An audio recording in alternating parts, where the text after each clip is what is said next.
చూసాం కదా సార్, గత డిసెంబర్లో ప్రతిపక్షాలన్నీ కూడా ఉపరాష్ట్రపతి పదవి నుంచి ధన్ఖడ్ను తొలగించాలని అభిశంసన తీర్మానాన్ని కూడా ప్రవేశపెట్టిన పరిస్థితి. కానీ ఇప్పుడు కాంగ్రెస్ వైఖరి, ప్రతిపక్షాల వైఖరిలో మార్పు స్పష్టంగా కనిపిస్తోంది సార్.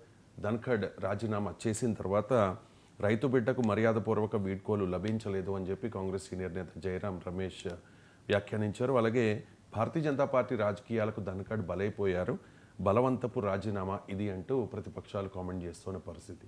ఎందుకు సార్ కాంగ్రెస్ వైఖరిలో ఎంత మార్పు? బీజేపీ వైఖరిలో మార్పు వచ్చినప్పుడు కాంగ్రెస్ వైఖరిలో మార్పు వస్తుంది. ఇంతవరకు తమకు అనుకూలంగా అతి వినయాన్ని ప్రదర్శించి అతిగా ప్రవర్తించిన జగదీప్ ధన్ఖర్ పైన బీజేపీ వేటు వేయాలనుకున్నది. ఇప్పుడు మీడియాలో వస్తున్న కథనాల ప్రకారం జగదీప్ ధన్ఖర్ రాజీనామా చేయనని మొరాయించి ఉంటే ఆయనను నో కాన్ఫిడెన్స్ మోషన్, అవిశ్వాస తీర్మానం ద్వారా కూడా తొలగించడానికి బీజేపీ ఎన్డీఏ సిద్ధపడింది అని వార్తలు వచ్చాయి. వాస్తవంగా అధికార కూటమి ఈ ప్రయత్నాలు చేస్తుంది, తనపై అవిశ్వాస తీర్మానాన్ని ప్రవేశపెట్టబోతోందని తెలిసిన తర్వాతనే హానరబుల్ ఎగ్జిట్ అంటారు, అంటే గౌరవప్రదంగా నిష్క్రమించాలనే ఉద్దేశంతో జగదీప్ ధన్ఖర్ రాజీనామా చేశాడు తప్ప ఆయన రాజీనామా స్వచ్ఛందంగా చేసింది కాదు.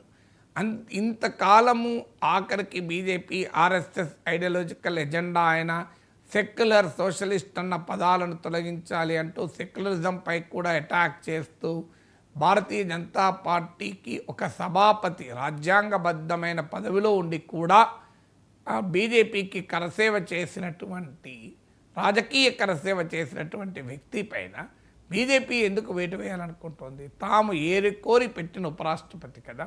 యూపీ, హర్యానా, పంజాబ్, రాజస్థాన్లో ఉన్న జాట్ ఓటర్సు వ్యవసాయ చట్టాల వల్ల బీజేపీకి వ్యతిరేకమైన సమయంలో జాట్ కమ్యూనిటీకి చెందిన జగదీప్ ధన్ఖర్ను తేవడం ద్వారా పొలిటికల్గా తనకు ఉపయోగపడాలని కదా ఆయన తీసుకొచ్చింది. అందుకే జగన్ రైతు బిడ్డ, ఇంకా స్పష్టంగా అనాలంటే జాట్ బిడ్డ అని చెప్పాలైనా. అందువల్ల ఆయన జాటు బిడ్డ కనుకనే బీజేపీ ఆయన వైస్ ప్రెసిడెంట్ చేసింది. సో జాటు బిడ్డ కనుకనే ఆయన రాజీనామాపై అపోజిషన్ అంత ఆవేదన వ్యక్తం చేస్తోంది. సో అందువల్ల బీజేపీ అధికార పార్టీ వైఖరి మారినప్పుడు ఆయన పట్ల బీజేపీ వైఖరి కూడా మారుతుంది కదా, సహజం కదా. ప్రతిపక్ష వైఖరి కూడా మారుతుంది కదా. అధికార పక్ష వైఖరి మారకపోతే ప్రతిపక్ష వైఖరి మారేది కాదు. ఇక రెండవది, వైస్ ప్రెసిడెంట్ ఎందుకు రాజీనామా చేశాడు? ఆయన అపోజిషన్ మీద కోపంతో చేయలేదు కదా. ఆయనకు అధికార కూటమికి మధ్య డిఫరెన్సెస్ రావడం వల్ల రాజీనామా చేశాడు కదా. ప్రత్యర్థి శిబిరంలో లుకలుకల్ని ఎవరైనా ఉపయోగించుకుంటారు కదా. రాజకీయాల్లో సహజ ధోరణి, రాజకీయాల్లో ఉండే రణనీతి ఏంటంటే తన ప్రత్యర్థి శిబిరంలో ఏదైనా గొడవలుంటే దాన్ని ఉపయోగించుకుంటారు. అందువల్ల ఇప్పుడు బీజేపీ శిబిరంలో వచ్చిన సమస్య, ఎందుకంటే జగదీప్ ధన్ఖర్ అస్మదీయుడే తప్ప తస్మదీయుడు కాదు బీజేపీకి. సో బీజేపీ అస్మదీయుడికి మధ్య ఇబ్బంది వచ్చినప్పుడు తస్మదీయులైన ప్రతిపక్షం ఆనందపడకుండా ఏం చేస్తారు?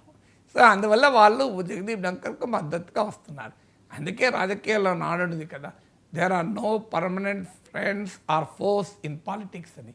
రాజకీయాల్లో శాశ్వత మిత్రులు ఉండరు, శాశ్వత శత్రువులు ఉండరు.